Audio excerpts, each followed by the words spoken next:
Shughuli ambazo zimekuwa zikiendelea kwa sababu ya kuandaa Bwana kuanzisha mama wetu ambaye ametuacha, na siku hii leo Bwana tumeungana hapa kama familia, kama marafiki, kama kanisa na hata majirani Bwana, ili tukaweze kusimama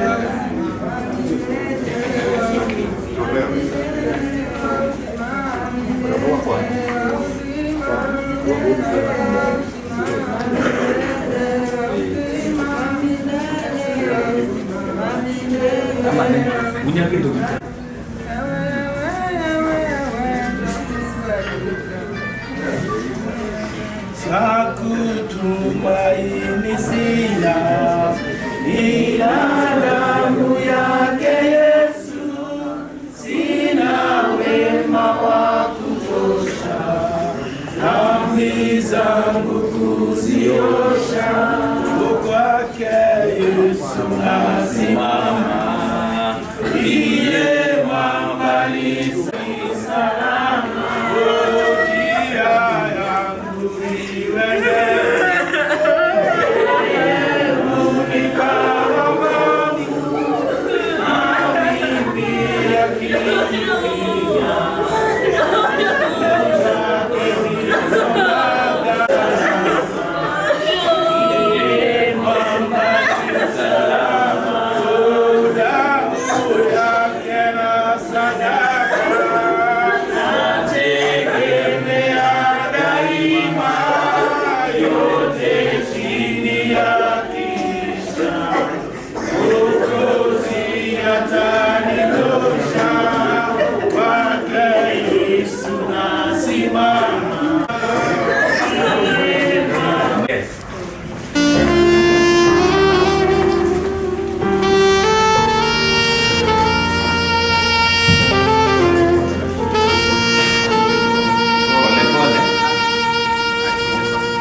tuweze kuomba ili tuweze kutoa mwili alafu tuweze kuendelea na itakuwa vyema. Asheni tuombe. Baba wetu uliye juu mbinguni, katika jina la Yesu tunasema ni asanti kwa sababu ya adhuhuri ya leo Bwana. Asanti kwa sababu umekuwa mwema kwetu. Asanti kwa sababu umetulinda kutoka pale mahali tumetoka pale Moshari KU. Tunalinua jina lako kwa sababu umetulinda barabarani, umetuhifadhi. Asante hata kwa sababu ya kutuwezesha kufika katika mtaa huu Bwana tukiwa wazima. Pokea utukufu na sifa. Sasa Jehova Mungu, tunapoenda kuanza ibada ya siku hii ya leo, tunaomba uwepo wako uwe pamoja nasi. Tunaomba ukaweze kutuongoza. Asante kwa sababu ya wote tayari wamefika. Asante hata kwa sababu ya wengine ambao wako jiani. Tunapojumuika pamoja kwa sababu ya ibada hii ya siku hii ya leo, tunaomba Jehova Mungu, wingu lako likatufunike na utukufu wako Bwana ukadhihirike mahali hapa. Tunakutukuza na tunakuinua. Tunatakaza mahali hapa Bwana, na tunatangaza mahali hapa ni mahali pa kufanyiwa ibada. Tunapofanya ibada hii ikakubarike na ikakupendeze katika jina la Yesu. Uinuliwe Bwana na tena upewe sifa katika jina la Yesu tunaomba na kuamini. Amen. Amen.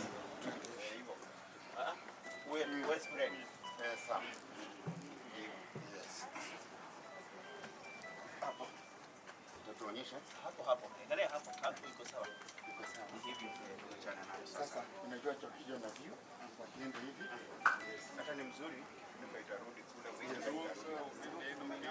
Na shukuru yote amekuja kusakaya na sisi na muko karibu sana kwa hii boma, tuendelee namna hiyo. Asante sana. Ilikuwa mama ya anaitwa Mama Sapo, ni mtoto wako yule mdogo. Mama yake ile mkuu. Mama yake ndio ile mkuu. Namsalimia na mtamshika karibu nyuo. Master of Ceremony kwa kanisa takatifu na waombolezaji wote, hamjamboni. Sisi tumetoka Siaya, na vile nimesikia mmoja wetu akinena akisema ya kwamba tumetoka Kisumu. Ndio, Kisumu pia ni kwetu, lakini Kisumu ni jiji kubwa, lakini Siaya pia iko na mbali kidogo. Kwa majina mimi naitwa Boaz Adit. Huyu msichana tumekuja kwa niaba yake hapa. Stella ni msichana wa ndugu wangu, ndugu wetu mkubwa, na kwa bahati mbaya ndugu pia alishaaga. Sasa sisi ndio tumebaki, na tukaona ya kwamba ikiwa kuna shida kwa kina Stella ni sisi ndio tunatatua, na ndio kwa ajili tumekuja hapa. Tuko wengi, sio wengi sana, familia ni kubwa, lakini ni mimi ndio nitaongea kidogo, alafu nitapatia mama Stella pia azungumze kidogo. Ningependa kuwajulisha ya kwamba sisi uhusiano wetu na eneo hili la mlima haikuanza na Stella peke yake. Juu sisi mama yetu pia anatoka eneo hili. Joyce Njoki anatoka eneo linaloitwa Kihimbuini, Gatanga constituency. Kwa hivyo sisi tuna uhusiano mkubwa sana na watu wa kutoka eneo hili. Na hata mtoto wetu mmoja mdogo pia amechukua msichana kutoka katika eneo hili. So we are part and parcel of what is going on in this particular area. We want to take this opportunity to say pole sana to this family for the loss of a mother. Losing a mother, the matriarch of a family, is not a simple thing. It's not an easy thing. It's one of the things that destabilizes family. And I want to tell our daughter Stella, plus the husband and the family, to remain strong, wawe na nguvu, to ensure that the family continues being strong as it is. Poleni sana for what has happened. Tuko hapa na ndugu wangu mdogo, the last one in our family, anaitwa Samuel. Na tuko na mamake Stella, pia tuko naye hapa. Ningependa kumpatia nafasi naye pia azungumze kidogo ama wasalimie kidogo watu wa eneo hili. Karibu. Na wasalimu nyinyi wote, habari zenu. Kwa majina naitwa Joyce Adhiambo Owino. Mimi ni mama yake Stella vile mmesikia. Na huyu mama Stella, huyu soso wake, nilimjua kwanza kupitia simu. Tulikuwa tukiongea na yeye. Kwanza mara yangu ya kwanza kuongea na yeye ilikuwa Stella amepata mtoto wake wa kwanza.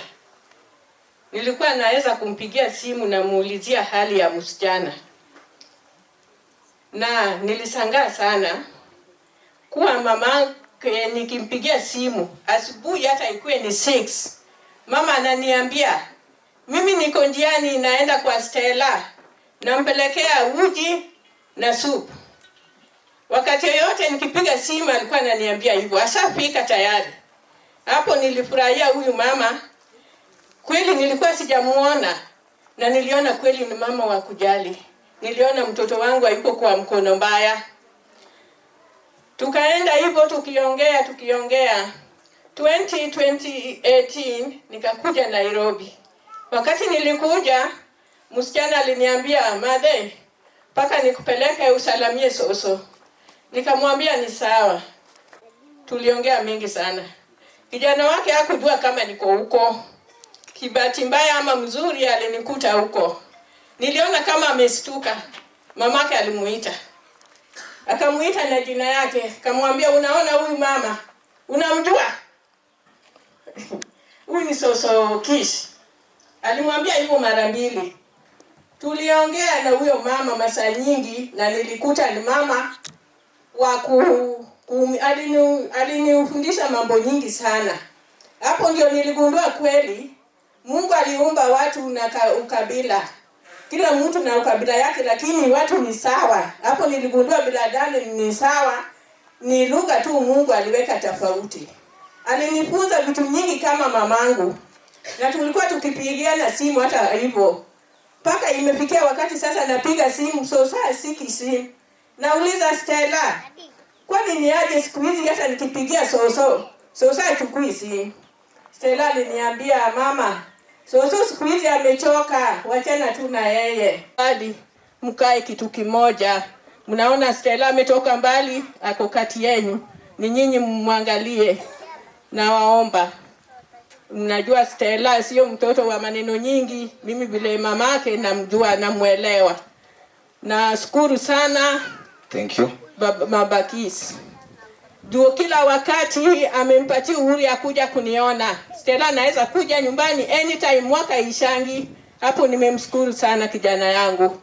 Kwa hivyo wewe pia ulikuja ukanitembelea siku moja na ukarudi ukapotea. Naomba siku moja urudi tena. Asante sana. Thank you. Thank you, mami. Thank you so much, MC. Thank you for the opportunity. Asante sana. Kama wewe ni daughter-in-law wa mama, tafadhali njoo hapa. Wakati wanakuja, nitataka majirani wa Makongeni na Idhanga kama wako. Nitapea mmoja asalamie watu wa kutoka Makongeni na mmoja wa Idhanga. Then tutamaliza na hapo. Dadetu. Tuanze na Stella. Stella, can you say something? Mwanzo sifiwe tena. Nitakushukuru wote kwa kuja. Sema kweli mimi hata sijui ndaanzia wapi. Kwa sababu mama pambe kwa kama mama yangu. Tangu tujuane. Amenilinda na kunitunza kama mtoto wake mdogo. Baka ilikuwa inafika mahali naona ni kama mimi ndio last born wake, hata si kijana wake. Sasa akinisipongea mengi, naomba tulale salama. Pole. Thank you. Asante sana. Bwana Yesu. Kwa maana pengo ambayo imeachwa sijui. I don't know. Ni Mungu atusaidie.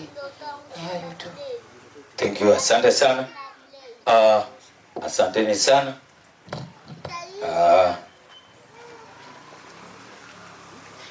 Ninataka majirani kutoka Makongeni.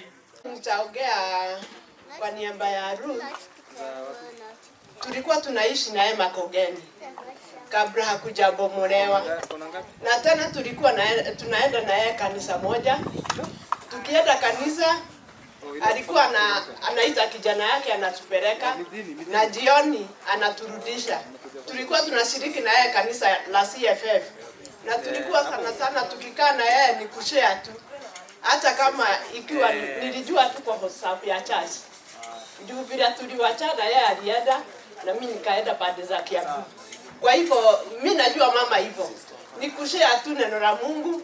Mahali alikuwa anaishi ni K7 na mimi nilikuwa naishi F2. Kwa hivyo namjua hivyo. Kikanisa na Makongeni. Huyu mama ni mgeni hapa, hakuwa amekaa sana. Alikuja na akatupata huku na alikuwa mama mzuri sana. Kwanza alikuwa mama mpenda Mungu sana. Kwa sababu mkikutana na yeye anakusalimu na anakuambia mwadhani agoso. Kwa hivyo alikuwa mama mzuri sana. Alikuwa akitutembelea na sisi tulikuwa tunampenda sana. Na lakini sasa Mungu amempenda kabisa. Sasa ameenda amekuacha. Hatuna neno ingine.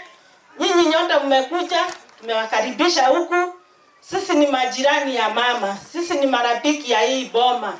Kwa hivyo naachia hapo, Mungu awabariki. Thank you. Asante sana. Sister Wairimu. Nani yeye alikuwa mkubwa. Lakini sasa Mungu aliona amempenda sana. Tulikuwa tunampenda sana. Lakini Mungu akampenda sana. Sasa alale pema peponi, tutakutana siku ya mwisho. Thank you. Wanazoulizia kwa jina. Shosho alikuwa mtu mzuri sana. Shosho ungeenda kutembelea Shosho. Shosho alikuwa anakuonesha upendo. Wakati Shosho alikuwa na kitu kama hajapiga kitu, Shosho angekutuma akununulie, akupe pesa wewe ununue kama chipo. Sasa zingine ungempata Shosho kama kuna miwa anakupatia, kama kuna kuku anakupatia. Shosho has been a great pillar to this family. All you can say is, may your soul rest in peace. Thank you. Asante sana.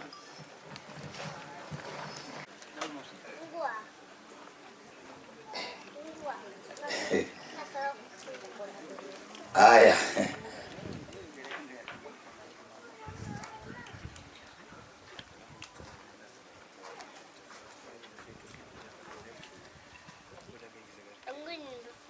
Habari zenu?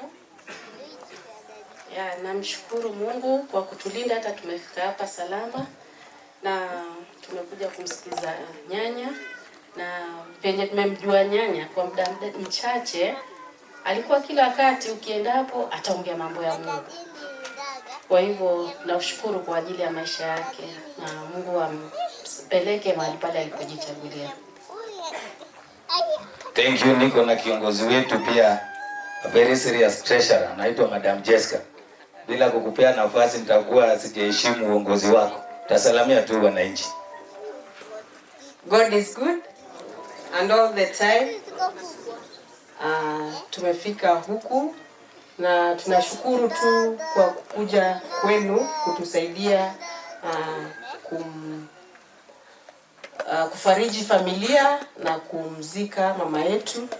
Mungu tu ndiye apeanaye na Mungu ndio achukuaye. Asanteni sana.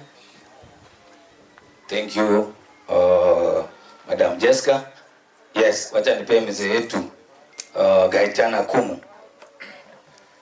Bwana asifiwe sana. Asifiwe tena. Nasema poleni sana wale ambao wamekufiwa na majirani. Nimeona huzuni mko nao. Pia tuko wako na sisi pia. Ni hivyo ningia kila mtu, na naomba hivi kwa vile nimeona mtu mwingine akisema kweli, kulingana na vile nimeona vile tumekaa hapa na mama na machari vile tulikuwa, tunataka maombi kwa watoto. Maana yake kuanzia tulipeleke maiti mpaka sasa watu wanaanguka tu.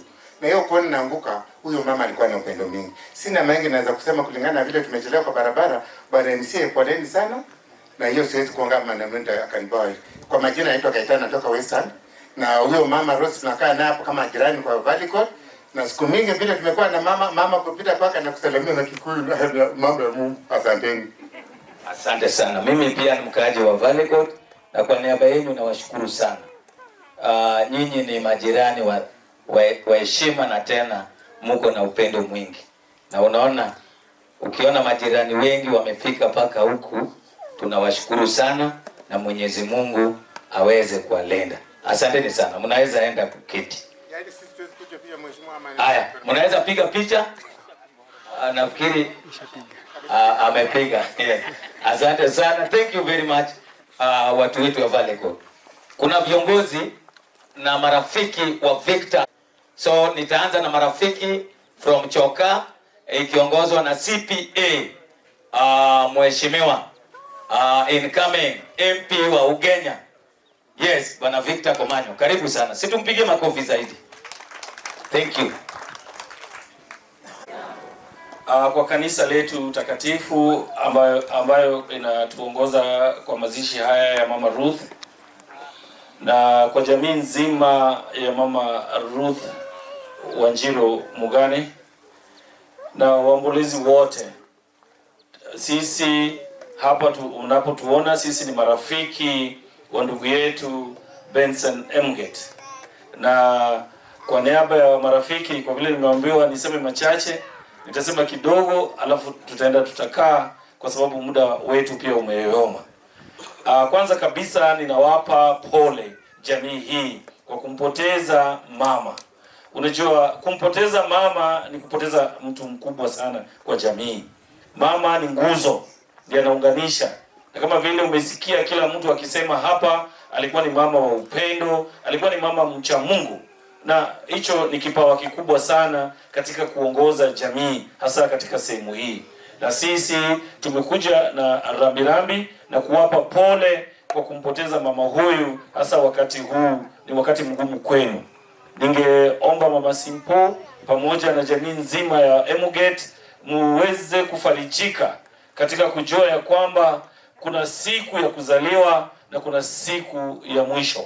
Na siku ya mwisho ikifika, basi sio siku ya mwisho tu, ni kwamba tunabadilishwa, tunatolewa kwa mwili huu, tunapewa mwili mwingine na tunaenda kuanza maisha mengine na Mungu. Kwa hivyo kama ulimjua Yesu, wewe ikifika mwisho haitakuwa ni mwisho. Hiyo ndio sasa unaendelea na maisha ya milele. Na Biblia imetuhimiza, na ninaamini ya kwamba mtahimizika na kufarijika katika maneno hayo ya kujua kwamba mama ametuacha, na japo ametuacha amechukua mwili mwingine mpya na yeye ameenda kuanzisha maisha mapya.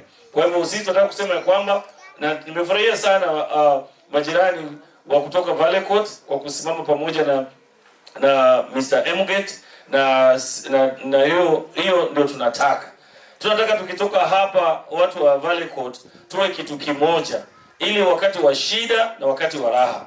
Benson amekuwa akituhusisha kwa mambo yake. Hasa wakati alipograduate ile tulikuwa pale Valley Coast, na sasa kwa hivyo kwa vile amepoteza, bado tuko pamoja na yeye. Kwa hivyo kwa niaba yangu mimi mwenyewe na kwa niaba ya marafiki zetu wote hapa, tunawapa pole na Mwenyezi Mungu awafariji. Asanteni. Pia tunajiita kama Choka family. Na washukuru sana kwa kusimama na ndugu yetu Benson Emget wakati huu mgumu. Na ninahimiza wale wageni majirani, kama unatoka Choka, tumetengeneza welfare ambayo inajiita kama Choka family. Ndio wakati tukipata shida ama wakati wa raha tunajiunga kama community. Kama hujatujoin, wewe utaweza kunitafuta ama Komanyo ama hata Benson mwenyewe, ili tuungane kama familia moja na kama majirani ambao wanaishi pamoja. Asanteni sana. Nataka kuita wageni wetu ambao wametoka kule Teso, Busia County, ikiongozwa na baba yetu Papai. Wageni wetu kutoka Teso ikiongozwa na baba yetu Papai.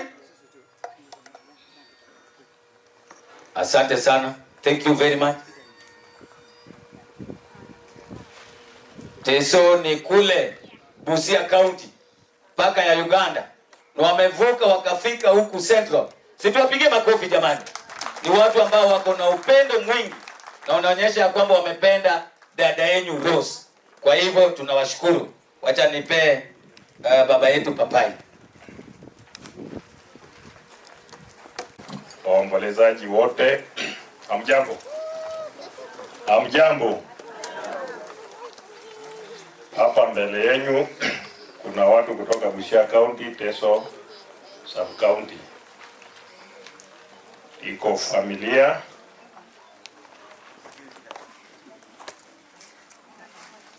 nitaanza na mama boma hili. Mama huyu ambaye amelala Ruth Mugane, tumemjua yeye kwa miaka 22 iliyopita, tangu kijana yetu brada yangu Benson Emget amchukue 204. So mimi mwenye naongea naitwa George Papai, ndio ndugu ya Emget mkubwa. Kuna mama hapa, simama pande hii. Mama huyu ndio mama yetu, atakuja kuongea yetu da Samai kujaba. Huyu ndiye ananifuata Rose Konya, ya. Huyu ndio anafuata, huyu iko mwingine hapo katikati. Huyu ndio Benson Emget anafuata, kuja. Huyu anafuata Benson Emget. Wataongea, yeye ni mtu ya siasa kidogo, kuja. Huyu anafuata yeye. Wapi mwingine? Iko wawili hapa wako. Huyu anaitwa Mosekea. Kuja.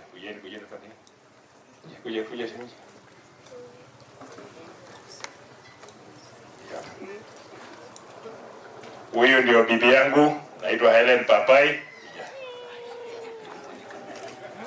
Kamera iko. Huyu naitwa Mas Emget, mwalua ya Rose. Mwalua ingine iko. Huyu bibi ya ule Jensomuke, jina nani? Jenfa. Huyu bwana yake ndio ule Angido, simama huko mwisho. Huyu ni kitenda mimba ya kina mama yetu huyu.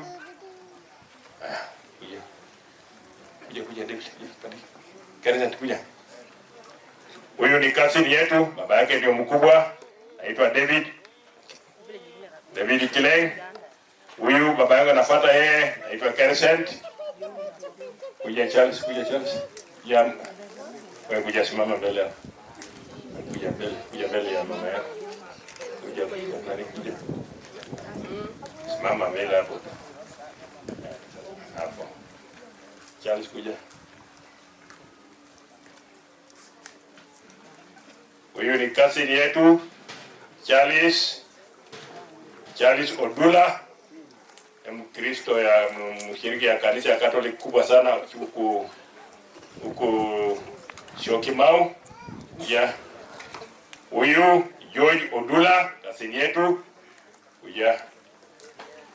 Wewe kuja simama mbele. Simameni nyinyi mbele. Nyinyi mbele. Kuja. Huyu ni kijana yetu Ronald Orute na msichana yake ananiita wajomba. Mwezi karibia mimi sisi tuko na hiyo maneno. Huyu kijana yetu, hii ni mwanasiasa, ataongea na ule naitwa Osabalo Jeffrey. Hao wenye wamesimama mbele hawa watoto yetu, msichana yangu mkubwa nafuata na huyu ni Rose. Huyu ni pana Rose ni Konya. Huyu ni Berlin. Huyu ni Brian. Huyu ni Samson. Huyu ni Levendas. Toa kofia kama wiko kanisa karibu. Kuja nani? Huyu Machacha. Ni jina lingine. Josephat. Chacha. So kwa hivyo hii watu wote wamekuja hapa kuomboleza mama huyu. Mama huyu ambaye tunamheshimu, yeye alikuwa pila katika boma hili. Mwenda kwake mara nyingi, tukipata yeye alikuwa anaweka watoto yake karibu hapa. vile kijana wetu Simbo alisema alikuwa anawaweka karibu. Wapi Ng'ang'a? Ng'ang'a ndio huyu kijana mkubwa. Tulikuwa tunapata simama tu. Tulikuwa tunapata kila wakati hao karibu na mama. Wakichunga mbata zao karibu hapo, alafu tukifika tunachinjiwa. Wapi Gish? Gish, sasa wewe iko hapa ndio kweju. Sasa sisi tunataka kuja hapa mara nyingine tunapata sasa wewe iko bata mingi hapo. Tukikuja tupate kuelea sasa wajukuu wetu kama vile mama alikuwa analea nyinyi. Alikuwa anaweka nyinyi pamoja, kama iko tabu yote anatatua, na alikuwa mkali, anyorosha nyinyi kwa maneno, si ndio? Kwa hivyo tunaombea yeye mahali anaenda awe na achukuliwe na Mwenyezi Mungu. Kwa hivyo kwa hii timu nitapatia mama atasema kitu, alafu huyo ndugu yangu atasema kitu, alafu Charles utasema kitu, alafu ndio tukuje tu hii kama mke iko mpango yake ya kuongea, sema kidogo. Habari zenyu. Mimi kwa majina naitwa Gertrude Samai. Huyu mwenye melala na mneno yangu. Sijui kwa Kiswahili wanaitwaje. Sisi tunasema mneno. Mimi yeye hajafika kwangu Teso. Lakini tulikuwa tunakutananga huko na Nairobi. Kama yeye iko huko Makongeni. Nilifika paka kwake. Alikuwa mama mzuri. Alinikaribisha siku ile bwananga alikufa, tukaenda huko. Sina mengi. Mungu amweke pale mzuri. Asante. Naitwa James Omuke. Mimi ndio vile ndugu mkubwa amesema, mimi ndio nafuata Benson Mget. Pale nyumbani Teso nafanya kwa ofisi ya mbunge wa Teso Kusini Bi Mary Amase. Pamoja niko na huyu mtu wa blue huyu. So tunaleta pia salamu ya mbunge wa Teso Kusini katika machishi ya haya mama. Mnachukua salamu ya mama wetu wa mbunge wa huko? Asanteni. Anajua tuko hapa na sisi watu wa Teso tunapenda amani na tunapenda jamii hapa Mlimani. Asanteni sana. Bwana Yesu asifiwe tena. Mimi kwa majina naitwa Helen Papai. Mimi ndio mkubwa kwa familia ya Rose Gadhoni. Mimi ndio nilimkaribisha, alikuja akiwa mtoto, mimi nikiwa mkubwa wake. Tumeishi kwa amani, kwa upendo, hatuna ubaguzi.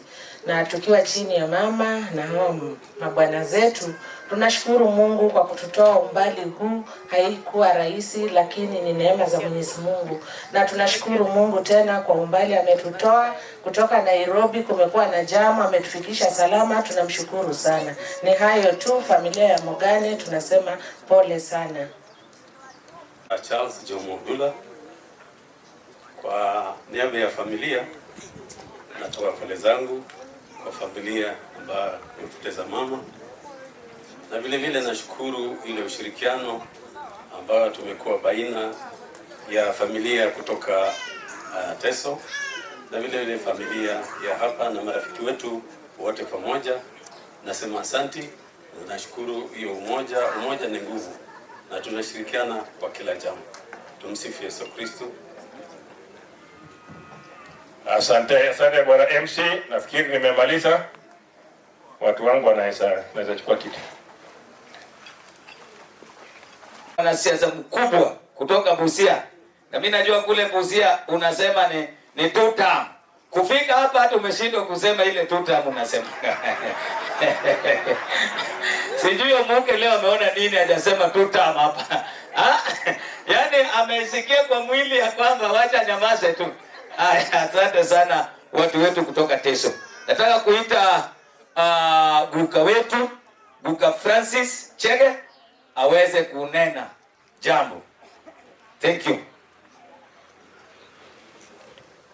Na mimi ndio nilikuwa kitinda mimba kwa familia ya Kariuki.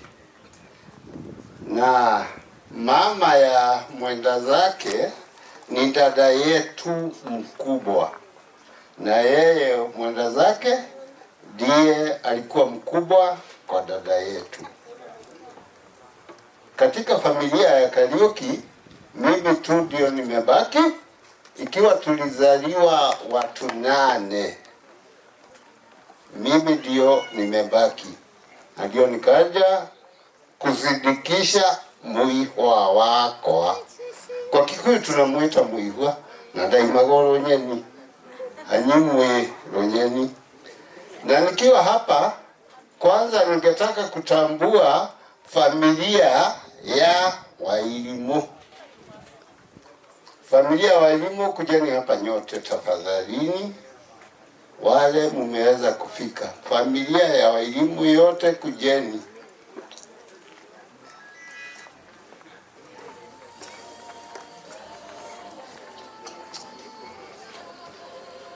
Wamebarikiwa na watoto, na ninaona wengine hawajafika, lakini amewakilishwa na hawa kadhaa. Hii ni familia ya huyu ninamwitanga Maitu, ukaha Maitu. Na anakujaga ninanyonya. Kwa ajili mimi ndio kitinda mimba wake. Kwa hivyo hii ni familia ya huyu Wairimu, na mtajiita jina haraka haraka nikimshikia hii kitu. Unayasema vile unaitwa. Mimi naitwa David Kariuki. Naitwa Rebecca Jerry. Naitwa Grace Wajiro. Pauline Jerry. John Jeroge. Esther Kawira. Winnie Wairimu. Michael Wairimu. Nini wote mama? Tahama. Mary Wanjiko. Tahama kutoka kunyonya kwa huyu sasa nitakuona.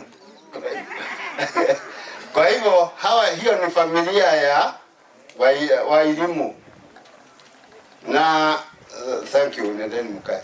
Sasa mimi nikiongea, wewe mtu watuta mwako wapi? Mimi ni wafota nikijulisha ninyi tuache ujinga wa kisiasa. 2 term, 1 term, 4 term. Unanishika? Wewe unaenda kufika 4 term kwa nini? Unaenda kupiga 1 term kwa nini? Hiyo ujinga naomba tuache wa Kenya wenzangu. Na nini mumetoka huko Teso, ni asanti sana. Na kusema ni bali, mimi nasemanga bali ni kwa Mungu. Huku kuingine kote ni kujipanga. Kwa hivyo ndugu zanguni, msione ati huko ni bali hatuwezi kufika, au ninyi mkiwa huko muone hamwezi kufika wapi? Hapa. Ingine nasema ni kubadilisha nchi.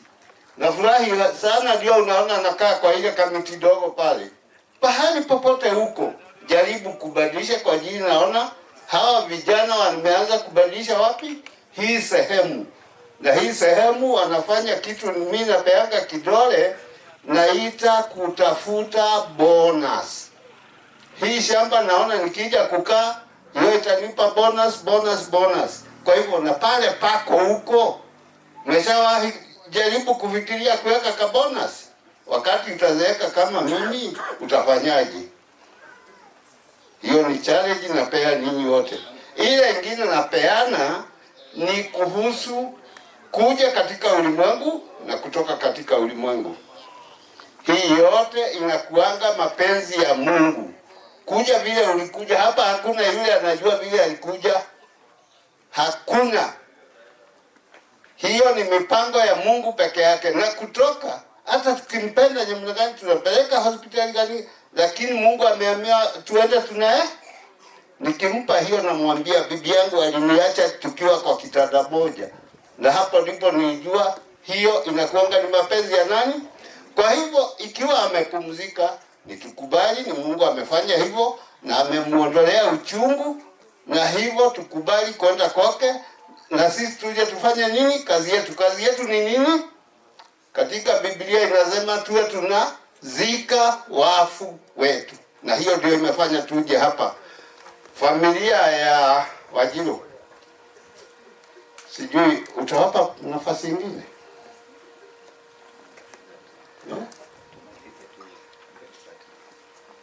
Haya, familia ya Wajiro mungesimama wanyote na muje hapa ndio tumalize hili. Lakini mimi naomba pasta, unajua si mapenzi yetu, ni mapenzi ya Mungu, kwa ajili alifanya ile accident ndio tukachelewa hivi. Kwa hivyo mungekubali, hata ingawa tunakuanga na mkataba, tunabadilisha kulingana na mapenzi ya nani? Ya Mungu. Kwa ajili alifanya ile accident ikapata, lakini haikutokea kwetu, ilitokea kwa wengine. Kwa hivyo siwafanyie introduction. Aha, na kweli nyote katika jina lake Yesu Kristo. Nashukuru Bwana Yesu Kristo kwa upendo wenu ambao umeonyesha kwa kuja hapa na mmekaribishwa siku zote. Hawa nilio nao wote ni ndugu zangu, na kila mmoja atajizungumzia wakati nampatia hii microphone.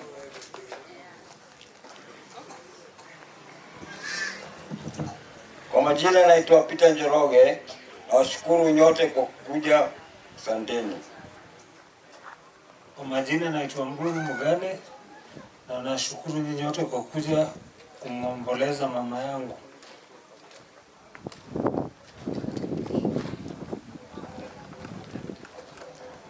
Bwana asifiwe. Bwana asifiwe tena. Kwa majina naitwa Susan Raidera Mugane, na washukuru nyote kwa kuja kushika mkono kwa kumzikisha mama yetu. Nasema ni asante sana, Mungu awabariki. Bwana Yesu asifiwe. Kwa majina naitwa Simon Ngige. Mimi nashukuru sana. Nasema may the good Lord bless you for coming this long to the diction of Mungu.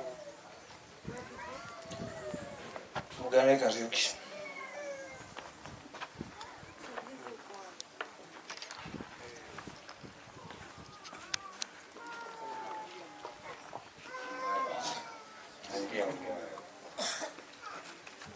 Habari zenu. Kwa majina naitwa Kuria Mugane George. Mimi ni mtoto wa 7 kwa huyu mama. Na kuna kitu imetufanyikia kwa barabara. That's why basi ya Kenya Ports Authority imechelewa kufika.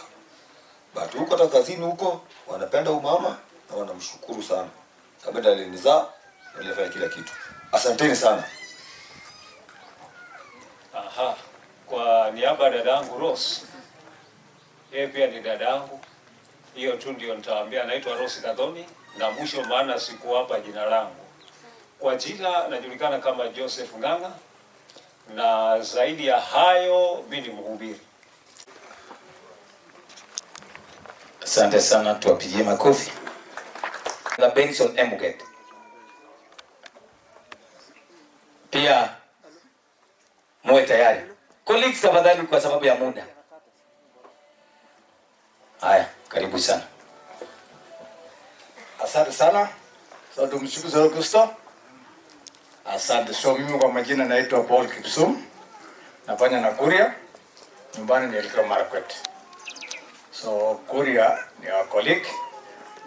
Kabla siongee, naona wengine, kuna wengine bado hawajakuja. Wapi wakana Kiroi? Langat, Kemboi iko hapo? Wanakuja wengine, asante. Tumekuja na wengine bado wanapaka hali huko, na tumesema pole kwa familia ya Kuria. Tunafanya naye sana sana, ni rafiki yangu. Mama akiwa mgonjwa, yeye ndio anakuanga na namba yangu kwa Hopet. Akanipigia simu akaniambia, Kipsum, mama ameenda. Nikamwambia pole. So Kuria tumefanya naye, hii ni miaka 23 tukiwa na yeye. Na ndio nakasema familia poleni. Sikuwa nimewajua. Ndugu yenu ndio najua. Tumekaa naye sana. Na asante. Na ndio nashukuru kwa sababu leo ingawa tukukuja wote, kazini tulikuwa na shughuli. Wengine wameenda Machakos, wengine wako kazini. So hatukuweza kuja. Na wenye tumekuja ndio tumeleta pole zetu. Asante sana. Asante. Thank you very much, colleagues wa Brother Benson Emuget. Colleagues wote wa Brother Benson Emuget.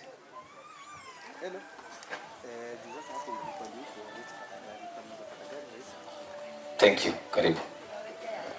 Bwana Yesu asifiwe. Watu wa Teso. Watu wa Teso wanasema etuloto endeke. Watu wa Lakeside, Nyasaye bel. Nyasaye bel. Pak Nyasaye. Adoitwa nyoba mure ya horo. Chichago, my name is Samuel Kimani. Mimi tunafanya kazi na Bwana Benson Emuget. He's my brother more than a brother. Sababu more than kufanya kazi penye tunafanya saa hizi pale kwa tume ya EACC. Tulikuwa tumetoka ile upande ingine ya DCI na yeye na Madam Mercy Emget. Tulikuwa wengi zetu, tulikuwa tulete labilabi zetu kwa familia ya Madam Ruth Wanjiru. Msikie tumemfariji na tumemwambia pole sana kwa kumpoteza mama, na mkuwe na wakati mwema. Kwa sababu ya muda umeyoyoma, hatutaweza kusema mengi. Kuweni na wakati mwema. Vile vile Kadwea Soja. Yes. God is good. And all the time? God is good. That is nature. Yes, mimi kwa majina naitwa Peter Kadwea. Kadwea, mimi natoka sehemu za Homa Bay, Rangwe. Mimi ni police officer. Mr. Benson Emoget ni mwenzangu katika police, familia police. Tena ni jirani kule Choka. Huyu Benson Emoget wakati alitoka college Kiganjo, alifika Nairobi Buruburu police station. Mimi ndio nilishika mkono yake na nikamlea na akakuwa hivyo. Otherwise mimi sina maneno mingi.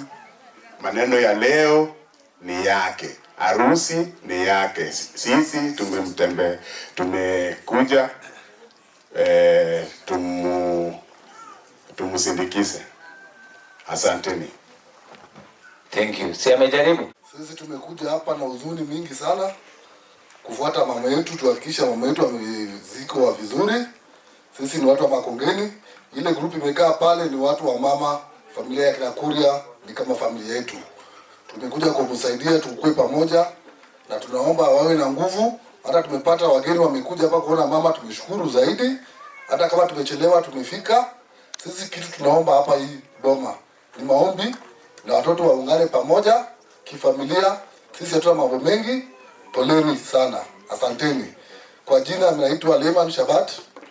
Mimi natoka Western Vihiga na nimekaa na hii familia. Sasa tuko pamoja. Asanteni.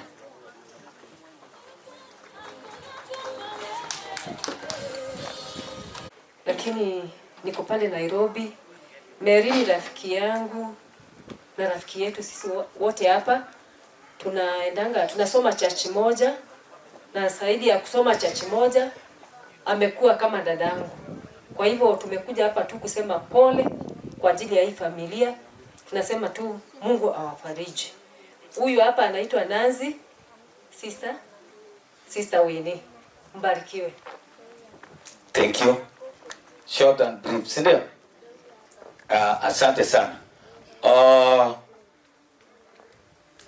Ninataka sasa, kwa sababu wageni wetu kutoka Kitui bado wajafika, na pia nataka nimalize nirudishe kipaza sauti kwa the church. Nataka kukaribisha ndugu yetu, ninamuitanga a brother from another mother, na mimi ninaona watu ya Siaya msipo nishikilia, mimi naona nikiolewa Teso. Siku hizi watu ya Teso wananipenda kuliko Wajaluo. Niende Teso ama nibaki tu Ujaluoni? Wengine wanasema utaolewa Teso aje na sura ni mbaya. Sura ni Mwenyezi Mungu.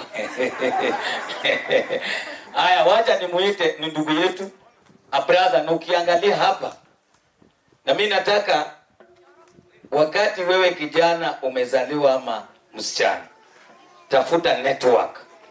Wanasemaga your network is your network. Emoget ni mtu ya watu. Emoget ameshikilia kila mtu. Uwe mdogo, uwe wa katikati, uwe wa juu, Emoget ameshikilia. And that is why ukiona hii uwanja imekuwa dominated na Emoget's friends. And everybody, hata mimi, Emoget challenge that we need people around us. Brother Emoget, tunakushukuru and we are very proud of you. And I'm sure as a son-in-law kutoka hapa Idhanga, watu ya Idhanga wamepata baraka kubwa. Emuget is a man of the people. So kwa hivyo Emuget anataka tu kuchukua nafasi, kwa sababu najua uko na marafiki wengi, familia, wewe pia nikupee nafasi ili utume rambirambi za familia, ili familia yako, na pia kwa wale marafiki ambao pia wameungana na wewe wakati mgumu. Karibu sana.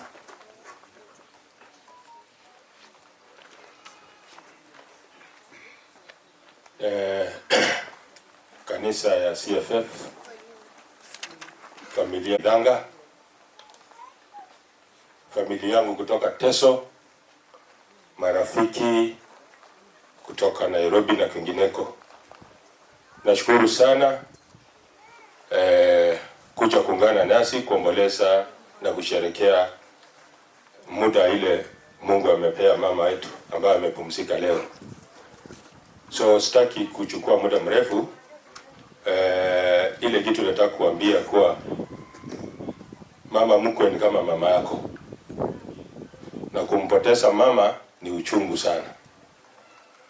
Nataka tu kueleza mke wangu pamoja na familia kuwa Mungu yuko na atawafariji.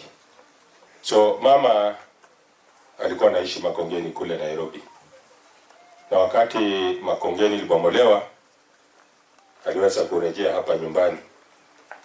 So wakati alifika hapa alianza kuwa mgonjwa kidogo, na a few months ago tulimrudisha Nairobi, kapelekwa hospitali, akatibiwa, akakuja kwangu. So wakati amekaa pale tulikuwa tunafanya mpango mwingine arudi nyumbani, ndio akatuacha. Lakini haya yote tunasema ni mapenzi ya Mwenyezi Mungu. So nataka kusema tu kwa familia, muendelee kuwa na umoja. Na wale mashemeji wangu toka Limuru, mshikilie familia. Saa zingine familia wakati wazazi wamefariki kunakuwa na mgawanyiko. Lakini kwa sababu hii familia najua pia ni wacha Mungu, wacha Mungu akuwe tegemeo lenu. So mimi nashukuru sana, na nataka kushukuru sana marafiki wangu na familia kwa kusimama nami, kwa sababu hiyo mzigo hatungeweza peke yetu kama familia, ama mashemeji wangu toka hapa ama pale Limuru wangeweza. Lakini kwa sababu mlitushikilia, nawashukuru sana. Nawashukuru sana, na kutoka kwa ndani ya moyo wangu naendelea kuwashukuru, na Mungu awabariki sana. Asanteni sana. Najua saa ingine uwezi mali unapumzika pale venye tunapumzika tunaenda na bibi, unaweza nyang'anywa. So saa ingine kama matanga hii ndio pia wewe ukiwa na machungumu sana, ndio hata wewe unyang'anye mimi ni chungu. So wacha tu watu wamuone, then pia nipige tu siasa ya one paragraph. Juu mimi pia ni mwanasiasa, si ndio? Then nirudishe kwa kanisa. Mama Kajua wakuone tu, wale marafiki wanaulizanga kama Edu huyu hata tujaiona bibi yake ama ananga bibi, kuja tu wakuone. Is also a friend to this family. Sisi familia yetu ya Emuget, watoto pamoja, watoto wetu na sisi hatuna boundary. Yes, yeye pia anaweza salamia watu wasiseme ati mimi ni mtukutu tu. Salamia tu watu. Yeye aongeagi mingi, unajua uwezi oa wewe ni kierere tena umeoa kierere. Hiyo ikuangi mzuri. Sasa mimi nilitafuta yule sio kierere, na ndio unaona hana alama. Hata Rachel Ruto ako na alama, wangu hana alama. Asante sana. Habari zenu. Kwa majina naitwa Liz Mjuka. Tosha, akisema mingi ataharibu. Yes, thank you.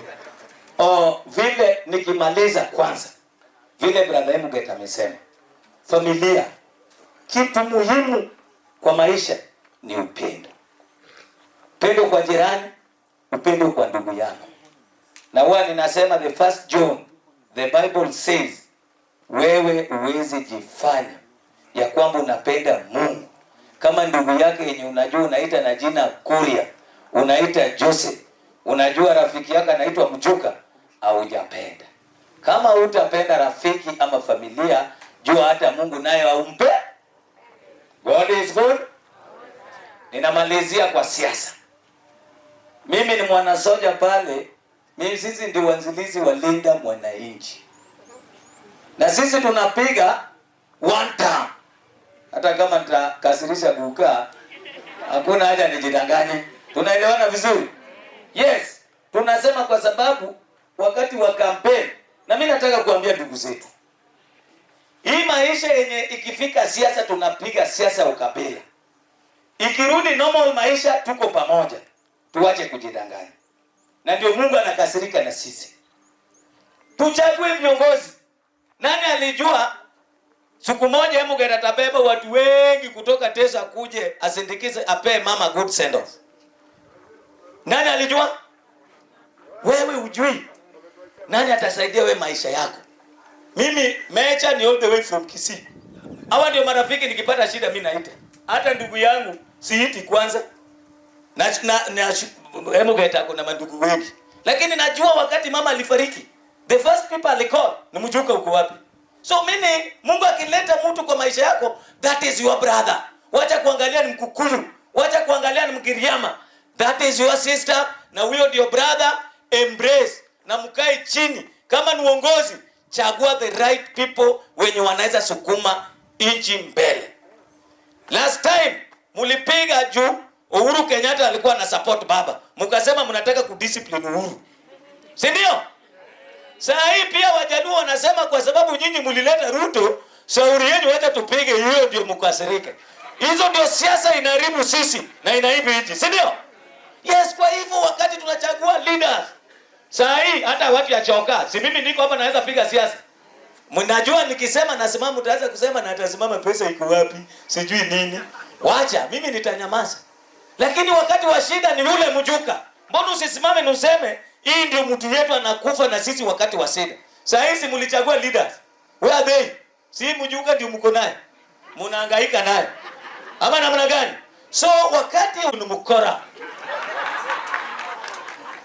Hata customer kama unataka kununua gari na anasema above all God is there. Sisi waacha hiyo gari ndugu yangu utahongwa. Tunaelewana vizuri? So hiyo ndio watu ya siasa pia wameshajua, kumbe wakinyenyekea kwa dhahabu, wabarikiwe na maji vile saa hii, watumishi wako, yeye mtamuonea sympathy. Ni sawa na Mungu anaona tu. Mungu anaona tu. Kwa hivyo mimi ninashukuru nyinyi sana. Marafiki wa Emuget, marafiki wetu wa Choka. The unity ile iko. Na nimewaambia, mimi nimekuwa na hakuna structure mzuri. Mimi nimepeana kijiti, watu ya Choka nimepeana kijiti kwa my brother Benson Emuget pamoja na Komanyo. Komanyo, the people of Choka wamelack leadership. These people wanapenda unity. With your wisdom, with your knowledge, because mimi nilimaliza tu form 4, then nikalemewa maisha, mimi nikabranch kwa maisha. Hapo ndio mimi nakoroga na hata saa nyingine naona naendelea tu. Tafadhali msiogope mawingu ya binadamu. Mushikilie hii watu, mumeona ni watu wanawapenda na wanapenda watu. Tusukume mbele. God is good. Sasa nilikuwa ninafikiria akimalizia atasema tusome fasi fulani. Kumbe ulikuwa umalizie hivyo. Bwana Yesu asifiwe. Mimi nimeokoka na ninampenda Yesu. Kwa majina yangu naitwa Pastor Titus Dairu na ninashukuru Bwana kwa sababu ya kunihurumia. Tumetoka kanisa la Christian Foundation Fellowship kule headquarter Sanga na tunashukuru Bwana. Mnamjua? Wagapi wanajua Bishop? Bwana Yesu asifiwe. Watu wa Teso hamjui? Hakuna TV mnaonanga inaitangwa Faith TV? Bwana asifiwe. Tunafikiria ati mnamjuaga, kumbe hamumjui. Na alikuwa anampenda Mungu na alikuwa anahubiri. Bwana asifiwe. Kwa hivyo siku ya leo tuko hapa kuweza kuleta faraja kwa hii familia na wale wametoka bali na karibu. Mungu awabariki sana kwa sababu ya kujitolea siku hii ya leo ili tukaweze kumpumzisha mama yetu ambaye amefanya kazi kubwa miaka mingi, na tunamtukuza Mungu kwa sababu ya hiyo miaka yote amembariki nayo. Bwana asifiwe. Sasa tunataka tuingie sehemu hiyo ingine ya ibada, na ningetaka tu tukaweze kuomba kwa sababu kuna watu wengine wamekuta tu tukiendelea. Sasa tunataka tuingie katika ibada rasmi ili tuweze kuendelea pamoja na Mungu atatubariki. Wacheni tuombe. Baba wetu uliye juu mbinguni, katika jina la Yesu tunasema ni asanti kwa sababu ya siku hii ya leo. Asanti kwa sababu hii siku uliijua na ukaifahamu ya kwamba tutakusanyika katika hii boma tukiwa kabila nyingi na watu wakubwa na wadogo, kwa sababu ya heshima ya mama yetu ambayo umempatia miaka mingi ya kuishi katika dunia hii. Tunasema ni asanti siku hii ya leo Bwana. Tuko na ibada iko mbele yetu Bwana. Tunaomba kuongozwa na wewe. Tunaomba kuelekezwa nawe Bwana. Asante kwa sababu umeandaa hata mtumishi wako ili akaweze kutuhudumia siku hii ya leo mahali hapa Bwana. Nasi tunafungua mioyo yetu Bwana ili ukaweze kunena nasi na ukaweze Bwana kulituma neno lako Bwana kwa kila mmoja aliye mahali hapa ili likaweze kutuponya na haswa likaweze kuponya hii jamii. Tunakutukuza na tunakuinua. Tunaomba uwepo wako Bwana uwe pamoja nasi katika jina la Yesu Kristo. Tunatakaza hata hii anga na tunatangaza mahali hapa Bwana Mungu, nguvu zako zitadhihirika mahali hapa tunapoendelea katika jina la Yesu. Na tunakatana na nguvu zote za giza. Tunakatana na kila aina yote ya upinzani katika jina la Yesu. Na tunatangaza bendera ya Yesu ndio itaendelea kupepea mahali hapa. Uinuliwe Bwana na tena upewe sifa, na ni katika jina la Yesu Kristo tunaomba na kuamini. Amen. Bwana Yesu asifiwe. Sasa kwa sababu tumenenewa sana, tumesikia mambo mengi, tukasikia watu wa kutoka Teso, Busia, na nimesikia tuko na kaunti nyingi sana hapa represented. Bwana asifiwe. Ni kumaanisha mama alikuwa mtu mkubwa. Ukiona watu Mungu amewakusanya kutoka sehemu mbalimbali, huyo mama alikuwa mtu mkubwa katika ulimwengu wa kiroho. Bwana asifiwe. Na sasa tunataka tukaweze kumsifu Bwana. Maana ni neno la Mungu linasema kwamba na kila kiumbe kilicho na pumzi kikaweze kumsifu Bwana. Kwa hivyo ningeomba tu, kwa sababu Mungu amekujalia uko na afya na uko na uwezo wa kusimama, si usimame tu, tuweze kumsifu Bwana na nyimbo mbili, alafu tutaendelea katika jina la Yesu. Ningetaka kuwakaribisha wanakwaya wetu ambao tuko nao wakaweze kutuongoza katika kipindi cha kumsifu Bwana na nyimbo mbili, alafu tutaendelea. Sisi tuwapigie makofi katika jina la Yesu.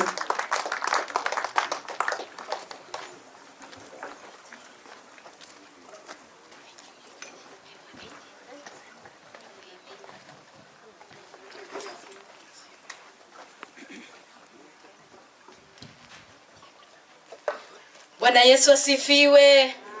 Hebu nipungieni mkono wenu tuseme Yesu ni Bwana. Yesu ni Bwana. Haleluya. Amen. Kusema Bwana Yesu asifiwe, tunasema amen. Hivyo ni kusema na iwe hivyo. Haleluya. Amen. So tunawapenda na upendo wa Kristo.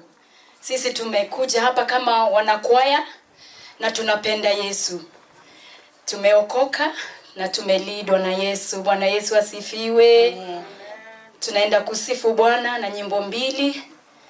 Tutukuze Bwana kwa sababu yeye ni wa maajabu. Haleluya. Amen. Haleluya.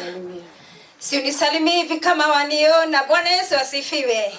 Tutaenda kumsifu Bwana kwa sababu yeye ni Bwana kila wakati. Haleluya.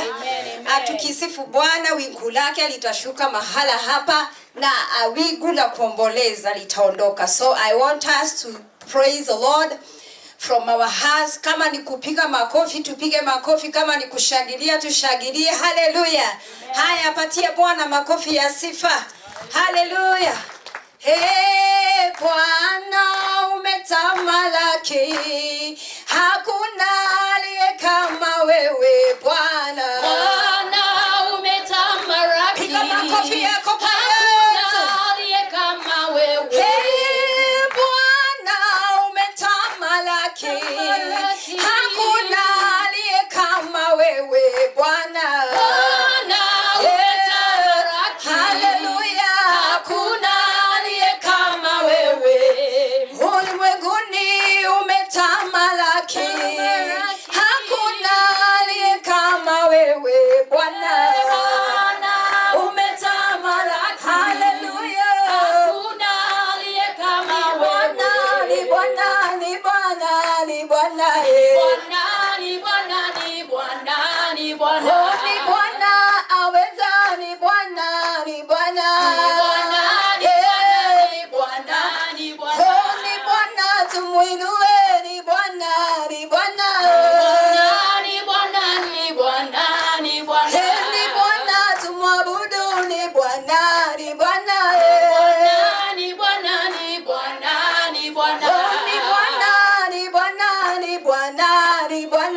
tunakuabudu. Bwana wa mabwana tunakuabudu.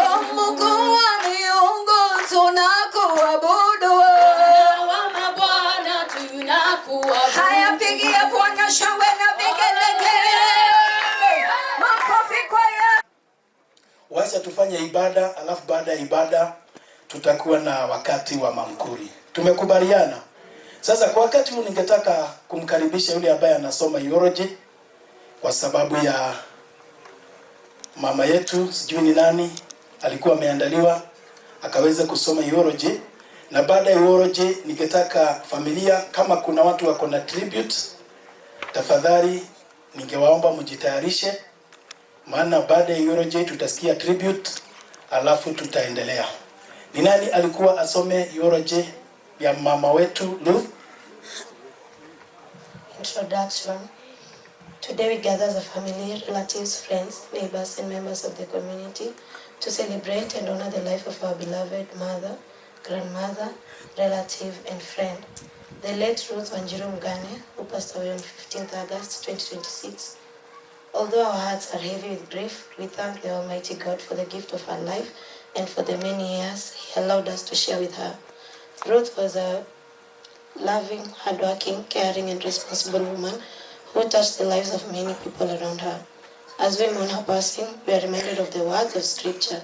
It is God who gives, and it is God who takes away. We therefore accept God's will, even as we continue to feel the pain of losing someone so dear to us. May her soul rest in eternal peace. Her early life. The late Ruth Wanjiru Mugane was born in 1946 at Githuruni, Lari, Kiambu County. She was the daughter of the late Njoroge Wanjohi and the late Mary Wanjiku.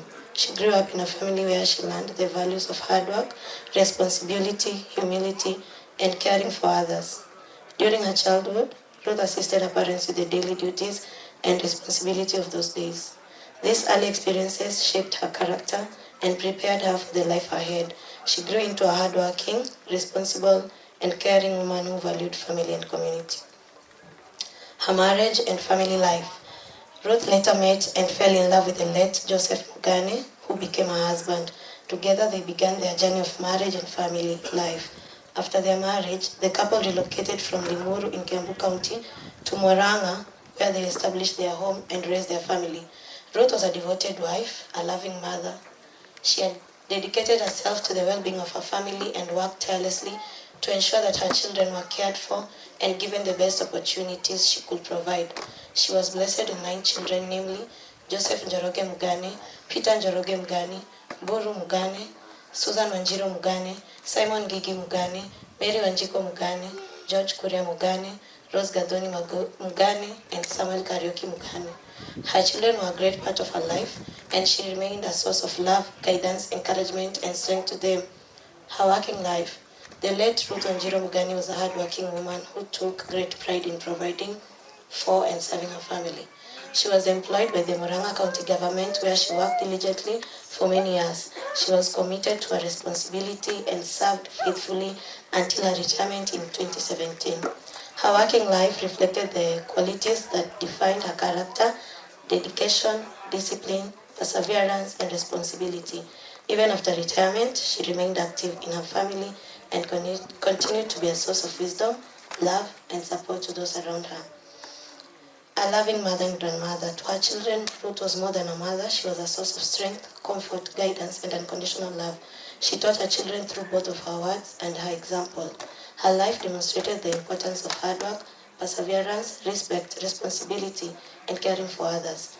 As a grandmother, she was equally cherished. She created memories that her grandchildren will carry with them for the rest of their lives. Her family will remember her for her kindness, her strength, her dedication, and the love she showed to those around her. Her late years.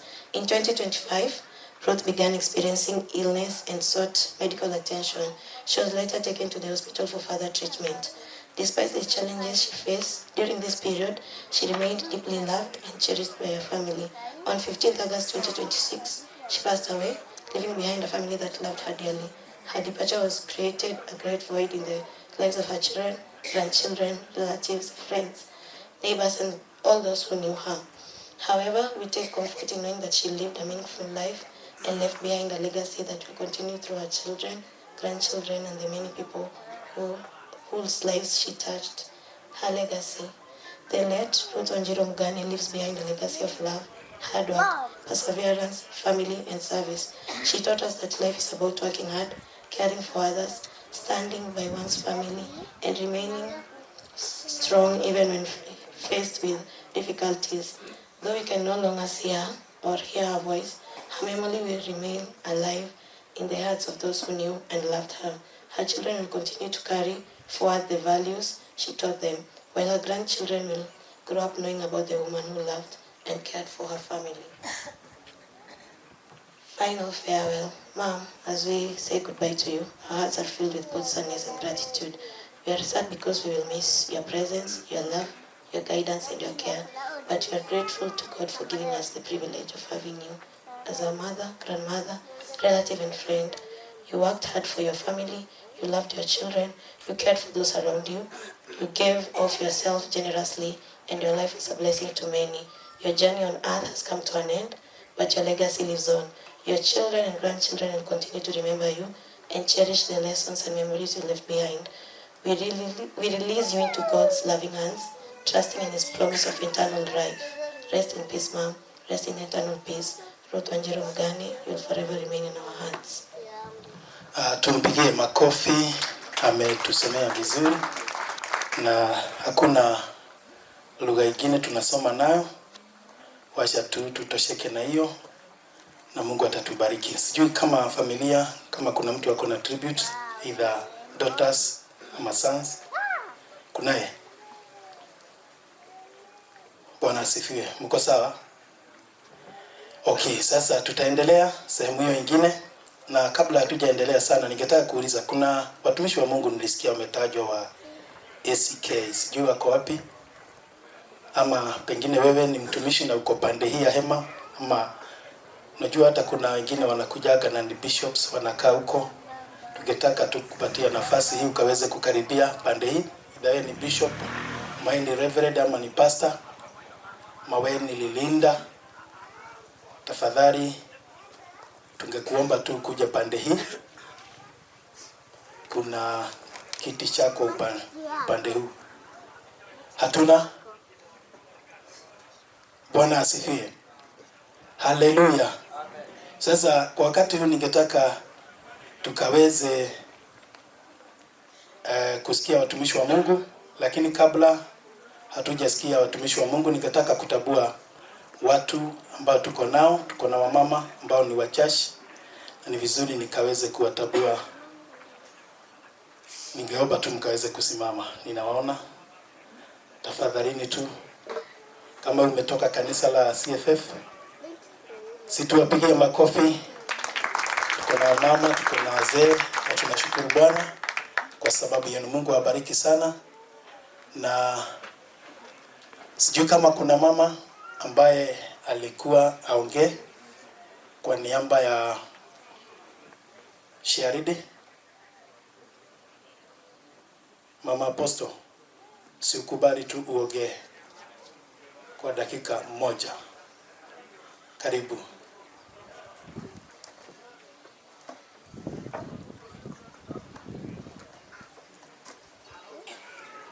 Kuja tu.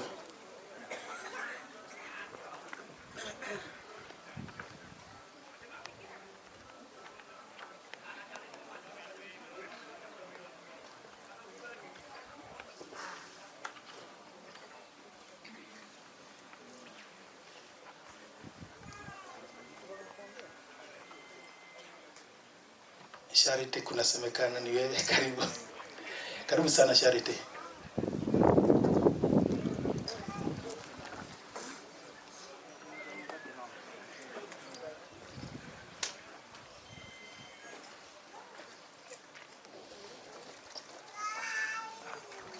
Bwana asifiwe. Naitwa Charity Mwangi na nimeokoka. Tulikuwa tunashiriki na our mom, na Charity alitutuma tulete dabidabi za kanisa, na sisi kama CFF mamas, na nawaambia pole sana kwa kocho na mama. Mungu awabariki. Tumpigie makofi. Bwana Yesu asifiwe. Sasa kwa wakati huu ningetaka tu kukaribisha watumishi wa Mungu ambao tuko nao mahali hapa. Tuko na wachungaji ambao tumetoka kanisa zingine. Karibuni sana. Pastors wale tuko nao mahali hapa. Tuko na pastor wetu wa kanisa la CFF ya huku. Karibuni sana. Sasa mnajua ndiye mwenyeji. Asante sana Reverend, Bishop, Amam na wachungaji wote na familia na waombolezaji wote. Bwana Yesu asifiwe. Haleluya. Kwa majina naitwa Pastor Wisdom, nimeokoka, Yesu ni Bwana, na mimi nahubiri hapa Mvini chini ya niko na CFF under the grace ya wa Archbishop Harrison Ng'ang'a, na pia nikiwa huko Murang'a niko chini ya Bishop George na overseer Reverend Twiga, na tukiwa hapa tumekuja kushikilia wa bishop sababu tulijua atakuja hapa tusimame na yeye anapofanya hii ibada, na tunaleta pole zetu watu wa familia. May good God comfort you. Thank you. Amen. Hamjambo. Bishop na pastors wale wako hapa na familia na wageni. Bwana asifiwe sana. Majina naitwa Reverend John Gichero. Niko hapa, mimi ni wa CFF na nimekuja hivi juzi. Nashukuru sana kwa sababu tuko hapa na Pastor Wisdom na Bishop namjua kwa sababu hata mikono yake ananijua. Nimeenda pale mara mingi na tumekutana na yeye, na nashukuru Mungu sana kwa kuona maeneo ya kwetu. Asante sana. Mungu awabariki sana na watende mema. Bwana Yesu asifiwe. Niwasalimie hivi katika jina la Kristo Yesu. Amen. May God bless you. Kwa majina naitwa Pastor Bernard Kibe ama Joroge. Mimi ni mkaazi wa hapa, nimelelewa hapa na pia ninahudumu hapa. Niseme ya kwamba nimeokoka na Yesu ni Bwana. Nimekuwa rafiki wa CFF kupitia mchungaji Pastor Wisdom. May God bless you. Na hudumu na kanisa la Testimony Foundation Fellowship na tuko hapa Kiradhani Town. Mungu wetu awabariki sana. Niseme ya kwamba pia katika hii family mimi ni rafiki wa familia hii. Ninajuana na mtumishi wa Bwana Patrick Ng'ang'a, anapotembea huku ni mshirika wa kwetu, na ndio maana tumeweza kufika hapa. Kwa hivyo tunawakaribisha sana watu wa CFF Fraternity, tunawapenda. Bishop Edward, karibuni sana Idhanga. Tunatabua ile kazi ambayo mnafanya Nairobi. May God bless you. Bwana wabariki sana utumishi wa Mungu. Tuko na wachungaji ambao tumekuja na wao. Tuko na minister wetu, Minister Rusi. Isuri tu simame fanye hivi. Na ningetaka kumpatia pastor wetu, Pastor Penina, maana alikuwa anamjua huyu mama vizuri. Wametembea naye kwa muda, na ndiye nitapatia wakati huu. Karibu sana mchungaji. Asante sana Pastor Dairo, nashukuru Bwana. Pia kwa ajili ya bishop wetu na Reverend kuwa pamoja nasi. Bwana asifiwe. Mimi naitwa Pastor Penina na hudumu nikiwa chini ya Archbishop Harrison Ng'ang'a pale Central Church. Tumekutana na wengi wa familia, wengine tunajuana, maana wakati mama alikuwa anakuja kanisani maombi, alikuwa anakuja ile meza ambayo nina serve. Bwana asifiwe. Na ningependa kusema ya kwamba Ruth nimemjua kwa muda mrefu akija kanisani, na ni mtu ambaye alikuwa mcha Mungu. Bwana asifiwe. Na kila wakati ambao tulikuwa tunaongea alikuwa ananitajia watoto wake. Kwa hivyo hata wale ambao sikuwa nimewajua kwa kuwaona, nilikuwa ninawajua kwa majina. Maana alikuwa ananiambia na hawa watoto anataka pia wakue kanisani. Bwana asifiwe. Anataka pia wamfuate Mungu, na kuna wengine alikuwa anakuja na wao, walikuwa anakuja na Susan, na kuna kijana walikuwa anakuja na yeye. I think Joroge also walikuwa nakuja na yeye. Bwana asifiwe. Na pia alikuwa mcha Mungu. Kuna kitu moja ningependa kuambia, vile tumekuja kuomboleza na kuzindikisha mama. Kama unapenda mtu kabisa na unasikia ya kwamba tumepotelewa na mama, fanya ile mambo alikuwa anapenda. Bwana asifiwe. Kama alikuwa anachukia pombe, achana na pombe. Kama alikuwa anachukia mambo ya dhambi, achana na dhambi. Bwana asifiwe. Na kile kingine ningetaka kuambia beside mambo ya mama ni kwamba tupendane na Bwana Yesu. Bwana Yesu ni rafiki wa karibu. Wakati unaumia, wakati uko na shida, wakati uko na machozi, huyu ni rafiki wa karibu. Tumpende Yesu, tutembee safari na Bwana Yesu. Chochote kile unafanya, hata kama ni kazi, fanya ukimwogopa Mungu na uachane na dhambi. Bwana awabariki. Amen. Asante sana pastor wetu, Pastor Penina. Bwana Yesu asifiwe. Sasa tunataka tukaweze kumpatia mtumishi wa Mungu nafasi akaweze kutuhudumia. Lakini kabla hajasimama, ningeomba tusimame tu na miguu yetu katika jina la Yesu.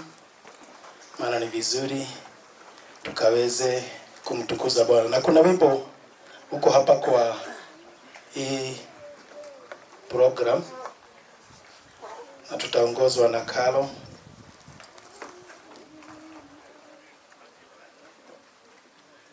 Karo, tuongoze huu wimbo.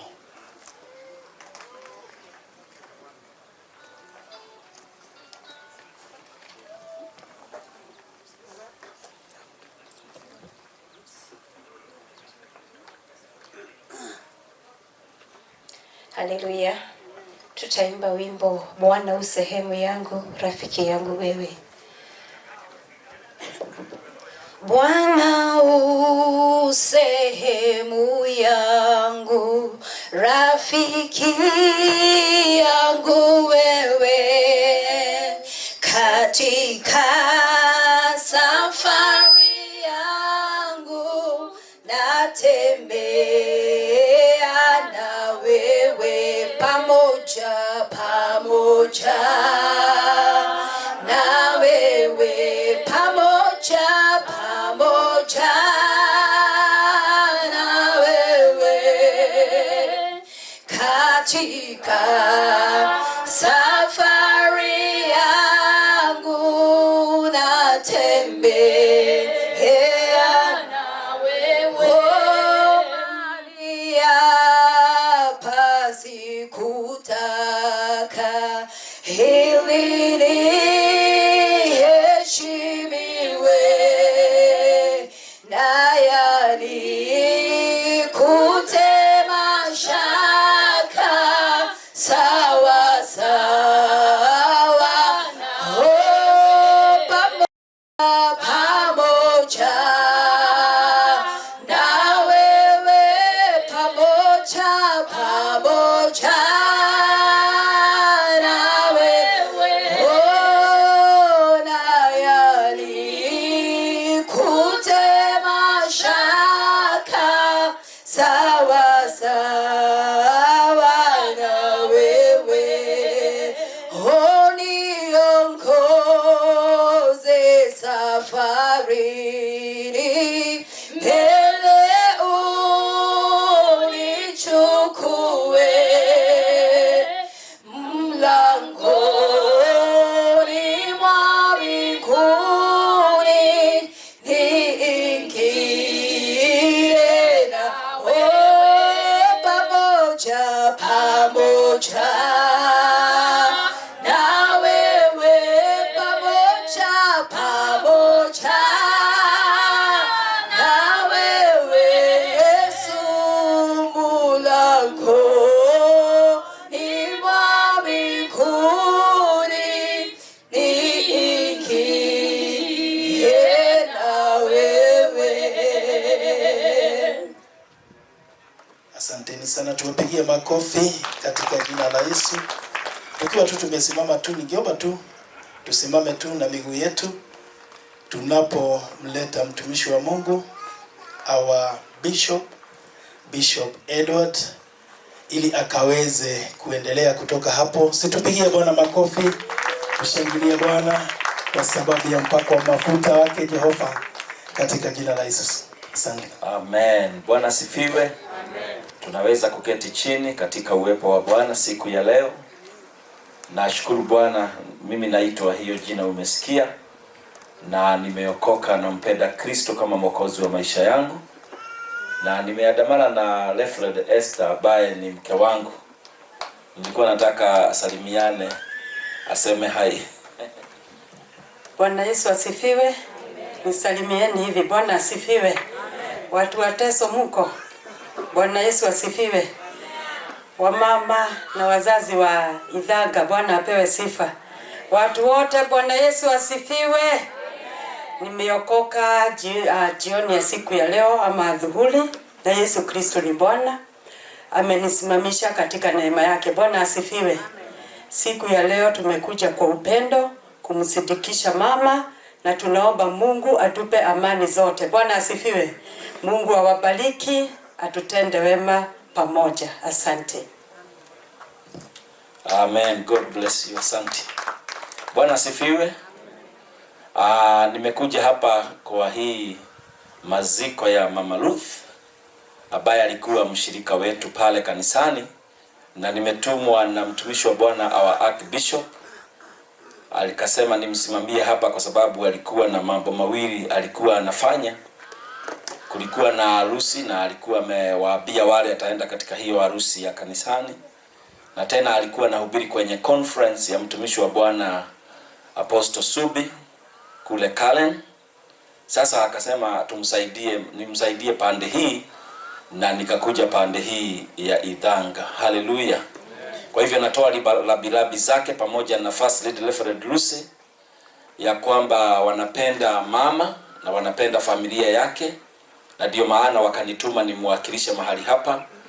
Ninajua ya kwamba mambo yote itaenda vizuri katika jina la Yesu. Hata kama tulipata a very heavy traffic jam pale tukikuja pande hii, tutafanya mambo kwa kulingana na ile time tuko naye. Tutafanya mambo kwa haraka katika jina la Yesu. Praise the Lord.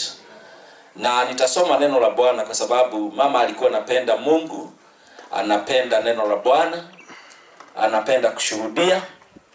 Kwa hivyo na mimi nitasoma neno siku ya leo, na litaweza kusomwa siku zake za mwisho hapa duniani kusindikizwa. Nitasoma kwenye kitabu cha Genesis 23. Alafu nitasoma mistari mingine kwenye kitabu kingine hapo. Nitaisoma kwa haraka.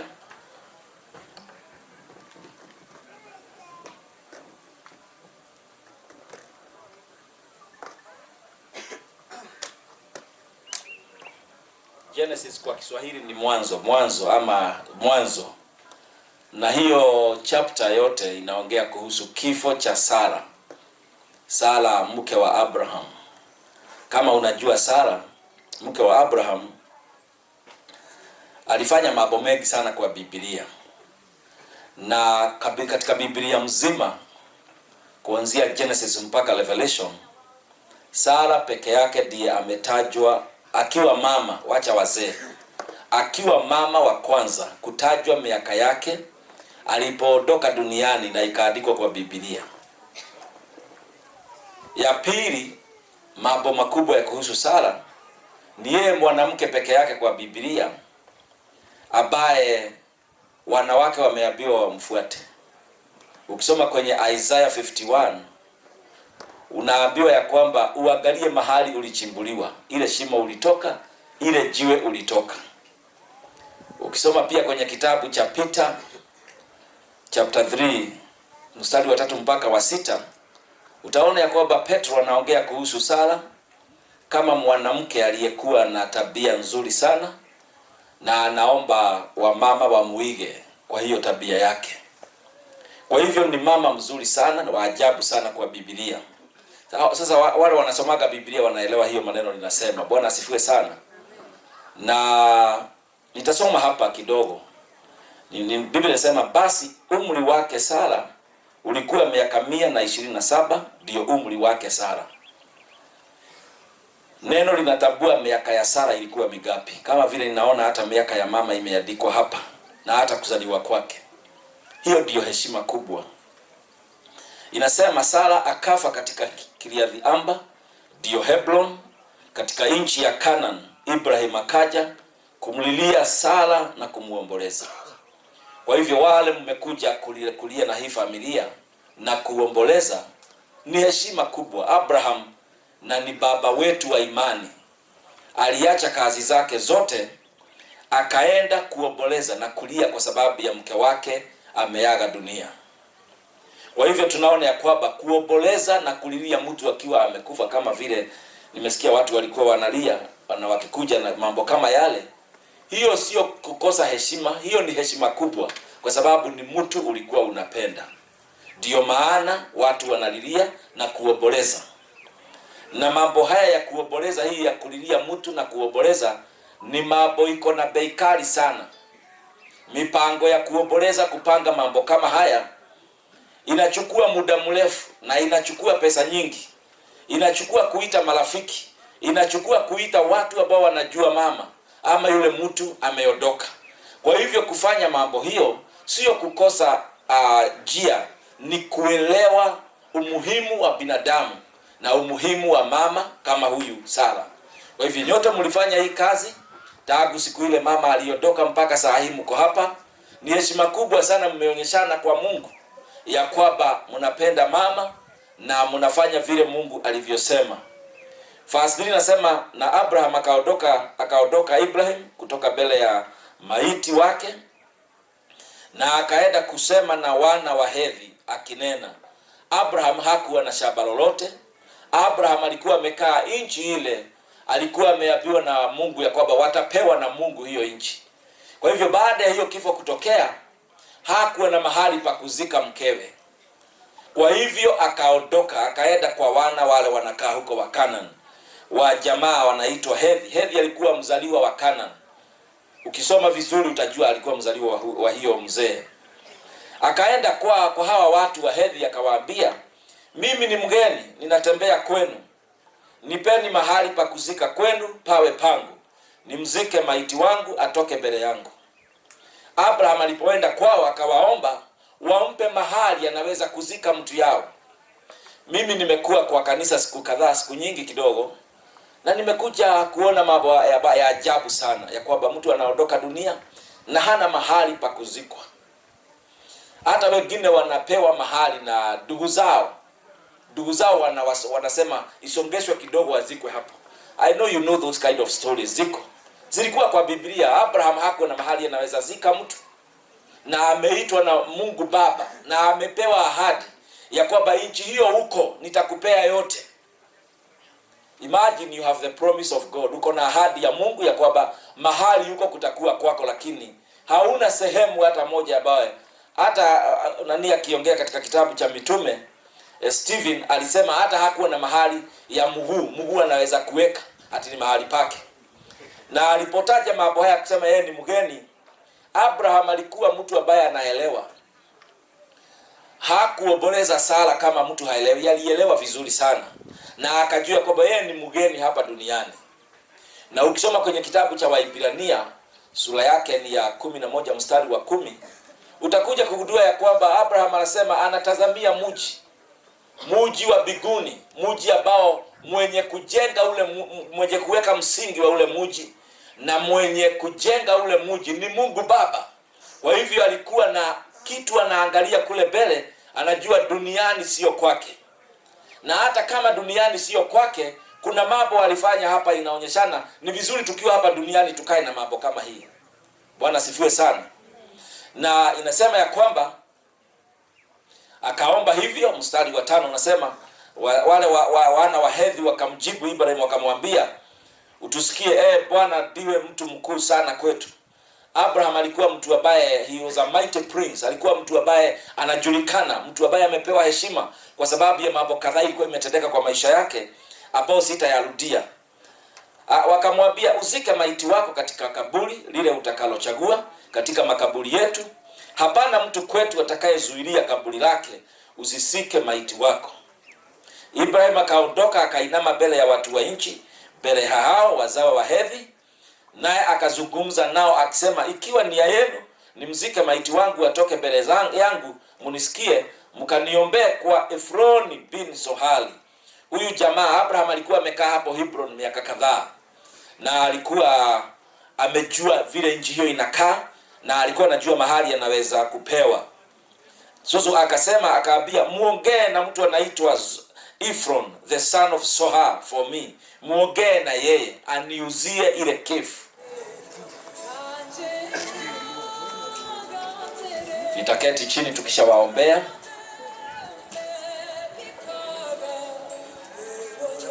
Nakupenda Bwana, na ndio maana wako hapa Bwana. Ninawafunika na mamlaka ya Kristo siku ya leo, nikitangaza ya kwamba baraka zako za amani ziingie ndani ya maisha yao. Ukawafariji Bwana katika jina la Yesu. Ukawashidanie katika haya maombolezo katika jina la Yesu. Na ya kwamba Bwana utawapa ushindi. Utawapa neema ya kushinda hili jaribu limeingia kwa maisha yao. Na ya kwamba Bwana ndoto baya hazitawatokea. Ndoto za kuwapiga hazitatokea. Ndoto za kuwafinyiria hazitatokea. Bali watapata maono mazuri, maono ya baraka katika jina la Yesu. Na ninaomba ya kwamba Bwana baadaye yao kukutana jambo kama hili tena, wao wakikutana sasa kusherekea mmoja wao ameinuliwa na Bwana, washerekee graduation katika jina la Yesu. Washerekee maharusi katika jina la Yesu. Washerekee kufungua manyumba katika jina la Yesu. Washerekee mambo ya baraka kwa maisha yao. Na Bwana tunaomba ya kwamba katika jina la Yesu Kristo, wokovu wa Bwana utaingia nyumba hii kwa njia kubwa. Katika jina la Yesu Kristo. Ya kwamba wale hawakujui wajuane na wewe Bwana. Wale hawakutambui wakutambue kuanzia sasa Bwana katika jina la Yesu.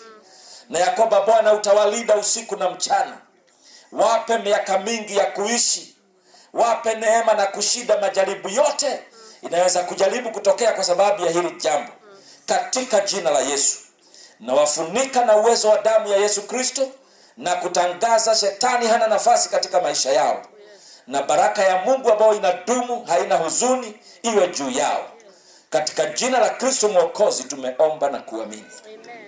Amen. Amen. God bless you. Bwana Yesu kwa ajili yenu nyinyi nyote, na kwa ajili ya wema wenu na upendo wenu ambao umedhibitisha katika yote. Naomba Mungu awabariki kwa kushirikiana nasi katika hii hali ambayo sio nyepesi mno. Bwana Yesu Kristo awabariki na aongezee miaka mingi, na awabariki zaidi na awajazie vitu vyema kwa utukufu wake. Na sina mengi zaidi ya hapo, ila tu katika yote hata nikikushukuru, lakini wacha Mungu akuzidishie kwa utukufu wake. Kwa hiyo kazi njema ameonesha, na kwa upendo wenu na kwa kujitolea kwa masaa yenu, mifuko yenu. Kristo Yesu awakumbuke nyote na awabariki kwa utukufu wake. Amina. Once again, God is good and all the time. Kwanza kama one of the coordinator ambao tulikuwa tunashughulikia kwamba tuhakikishe kwamba tumepea mama yetu a dignified send off. Kwanza nataka kuchukua shukrani kubwa kwa familia ya mama. Sometimes mnaweza kaa kama marafiki, but kama hakuna understanding within the family, unapata kazi inakuwa ngumu. But because familia wamepea majirani, marafiki kazi nzuri, kwanza kwa niaba ya marafiki wote na majirani, I want to appreciate the family. And again kwa ile confidence ambayo pia walikuwa nayo na marafiki. Vile vile neighbors wote ya hii familia, tunataka kuwarudishia shukrani kuhakikisha kwamba since day one mmekuwa supportive to the family mpaka sasa wakati wa mwisho ambaye sasa tunataka kusindikisha mama yetu. Majirani kutoka Makongeni, familia kutoka Lumuru, majirani from Choka, Valley Coast, na Choka Estate at large, na wengi colleagues wale wanatoka airport, colleagues wa Benson, Emoget, watu wote na in-laws. Nataka kuwashukuru kwa upendo na umoja ambao mumeonyesha hata wakati ambao tumeita mkutano ili tukusanyike kwa ajili ya kusindikisha mama. Tunatoa shukrani. Na vile vile kwa wale wakaji wa hapa Idhanga, hali ya amani. Kuna mara mingi wageni wanaenda mashinani wanapata ya kwamba kuna utulivu, watu wana riot, vijana wako very rowdy, but hapa nataka kutoa shukrani kubwa. Hata jana tulikuwa hapa, mambo ni utulivu, watu wako na heshima, vijana wametulia. Ninataka niwashukuru kabisa. Wale ambao wamesafiri mwendo mrefu pia tunawaombea ya kwamba wakati mnarudi, Mungu awashike na waongoze na waweze kuwakava. To the church. Najua makanisa, kuna ile makanisa ambayo Rusa alikuwa na anaamini nao wako ndani hapa. Ninataka kuwashukuru kwa ile maombi yenye mmekuwa mkiombea familia. Kuna ile kanisa pia ya brother yetu Benson, watu ya ACK, pia nataka kuwashukuru. Pia kanisa ya mama nataka kuwashukuru sana kwa kusimama na kuombea family na kuhakikisha kwamba through maombi yenu ndio kwa maana yale ambayo mnaona hapa imetendeka. Kwa sababu binadamu anaweza panga vile tumepanga, but bila Mwenyezi Mungu na maombi ya kanisa na ile utulivu mliomba ndio imefanya tumefika, na harusi ya mama ya mwisho imeenda very successful. I want to appreciate the church. Pray for all of us. Journey mercies. Sasa mnaona mambo barabara, watu kuna confusion ndani ya country. Please, the church, you have a very big role. Continue praying for us. It is not easy. Watu wetu pia wanapotea kwa njia ambayo haifamiki. Umeona familia, washikilie. The mother was a failure. Tunaamini ya kwamba through the church familia wanaweza endelea mbele wakiwa na nguvu. Otherwise, kwa ile confident pia mimi kila mmoja alinipea kama one of the coordinator, I want to assure you kama kuna mali tumewalet down, hiyo ni kawaida. Human being hawezi pata 100% perfect, but at least tumejaribu kufanya our best. Otherwise, thank you and may God bless you all. Asanteni sana. Yes, kuna familia wenye wamesema wako kwa wametazama mwili. Nimeongea na church, you will be allowed. Wale ambao wanataka kuview the body, you can proceed. Itafunguliwa muone body, ndio baadaye tuende tukalaze mama. Asanteni sana. Thank you. Asante sana.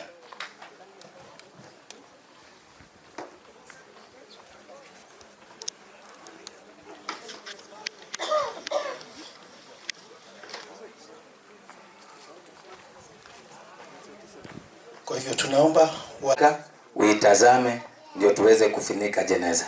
Asanteni sana.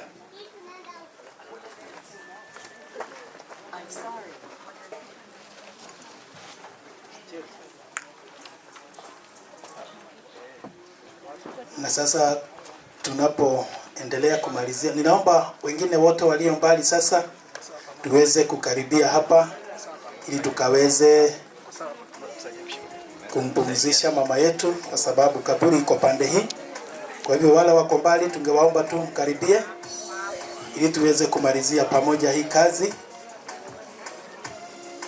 Familia, Mungu azidi kuwafariji, azidi kuwapa amani na kuwatia nguvu wakati kama huu. Najua ni wakati mgumu, lakini Mungu ako pamoja nanyi.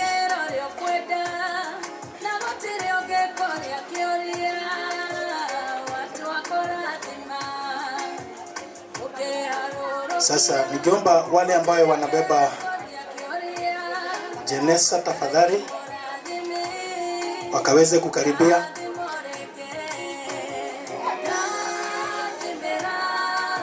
Wale tunasaidiana kubeba mwili wa mama yetu. tukaweze kukaribia sasa.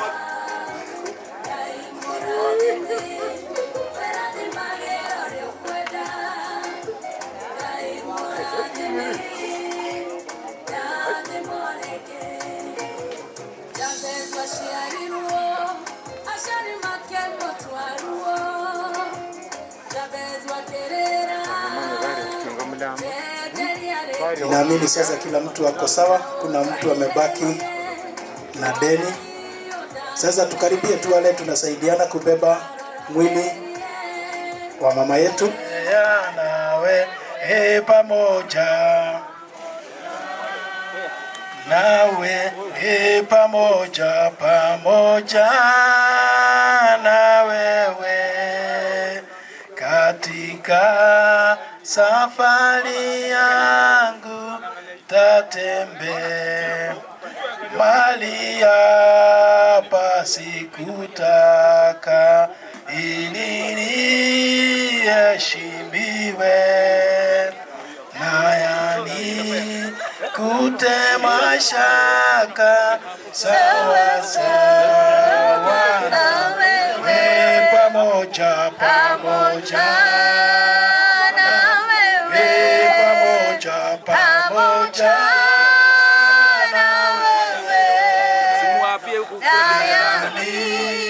kutema shaka sawa sawa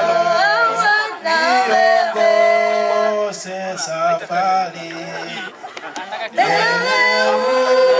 unichukue mlango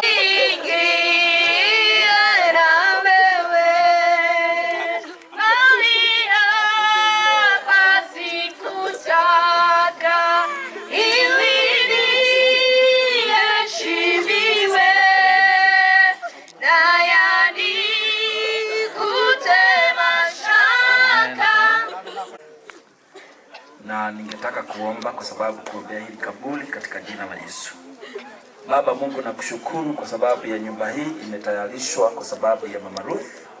Tunaiombea na kuitakasa na neno lako na kutangaza ya kwamba Bwana tailinda siku zake zote mahali hapa mpaka siku ile parapanda italia katika jina la Yesu. Tunaomba ya kwamba malaika wako watalinda hili kaburi na hakuna uovu utakaoendelea mahali hapa Bwana. Kwa hivyo tunaifunika mahali hapa na mamlaka yako Kristo Mwokozi mpaka siku yako ya kiyama. Katika jina la Kristo tumeomba na kuamini. Amen. Neno huwa linasema, lakini labda mtu atasema, wafufuliwaje wafu? Nao huja kwa mwili gani? Inasema, ewe mpumbavu, uipandayo haihuiki isipokufa, nayo uipandayo hupandi mwili ule utakaokuwa, ila chembe tupu, ikiwa ni agano au nyingineyo. Lakini Mungu huipa mwili kama apendavyo, na kila mbegu mwili wake. Nyama yote si nyama moja, ila nyingine ni ya wanadamu, nyingine ni ya hawani, nyingine ni ya ndege, nyingine ni ya samaki. Tena kuna miili ya mbinguni na miili ya duniani.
umelaaniwa kwa ajili yako, kwa uchungu utakula mazao yake siku zote za maisha. Michongoma na mimba itakuzalia, nawe utakula mboga za kondeni. Kwa jasho la uso wako utakula chakula, hata utakapoirudia ardhi ambayo katika hiyo ulitwaliwa, kwa maana umafumbi wewe, nawe mafumbini utarudi. Bwana, ninakushukuru kwa sababu tumefika sehemu ya kurudisha mwili kwa mfumbi mahali ulitwaliwa.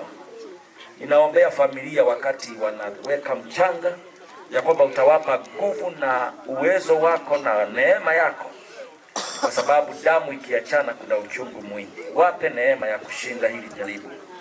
Katika jina la Yesu tumeomba na kuamini. Sasa kama wewe ni mchungaji, tupewe mchanga kwanza. If you are a servant of God,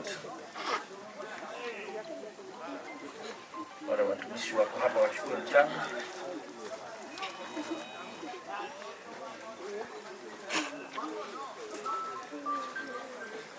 Neno la Mungu limetuambia vizuri ya kwamba Adam akaambiwa atarudi kwa mavumbi, kwa sababu alitwaliwa huko na atarudi kwa mavumbi. Kwa hivyo ninaomba turushe mchanga wetu kwa mavumbi kwa jina la Yesu. Jesus. Ningeomba sasa wa familia wachukue mchanga. Family members wapata kuchukua mchanga.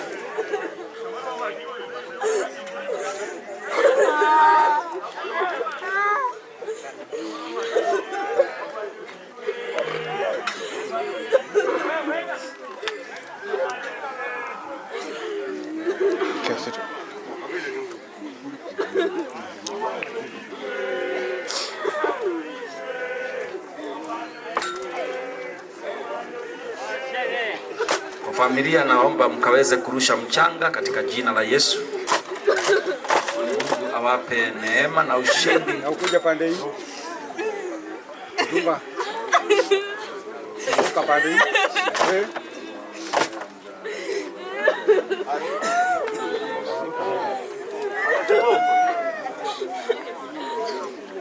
Familia, tafadhali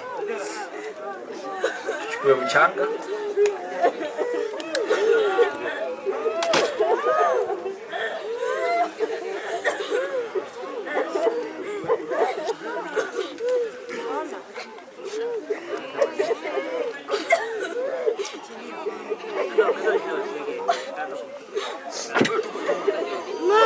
Weka mchanga ndani. Katika jina la Yesu. Sasa familia kisha weka mchanga, ninaomba sisi wengine tutatupa mchanga, lakini ningeomba wale wazee kwanza wapewe nafasi. Wale wazee wamekuja hapa kwa sababu ya mama. Kama wewe ni mzee, pewa nafasi.